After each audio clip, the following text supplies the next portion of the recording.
ইতিহাস আর ঐতিহ্যের খোঁজে আজকে আমার গন্তব্য ৬৫০ বছরের পুরনো আউলিয়া খান জামে মসজিদ।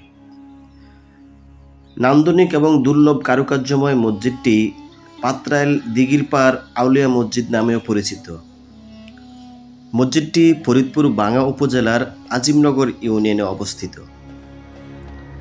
মসজিদটির নির্মাণকাল ১৩৯৩ সাল থেকে ১৪১০ সাল পর্যন্ত।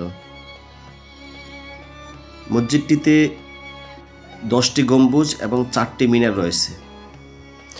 ১৩শ শতাব্দীতে সুলতান গিয়াসউদ্দিন আজম শাহর শাসনামলে আবদুল্লাহ খান আউলিয়া এই অঞ্চলে ইসলাম প্রচারের জন্য আসেন এবং তিনি এই মসজিদটি নির্মাণ করেন। মসজিদের দক্ষিণ পাশেই ওনার কবর রয়েছে। মসজিদটির ভিতরে দৈর্ঘ্যে ২১ মিটার এবং প্রস্থে ৮ মিটার। মসজিদের স্থাপত্যশৈলী কারুকার্য সত্যি অসাধারণ। ঢাকা থেকে মাত্র ১.৫ ঘন্টার পথ। মসজিদের আঙিনায় দরবেশ নাজিমউদ্দিন দেওয়ানের মাজার রয়েছে। প্রজাদের পানি কষ্ট লাঘব এবং ইবাদতের জন্য সামনেই ৩২ একর জমির উপর একটি দিঘি খনন করা হয়েছিল।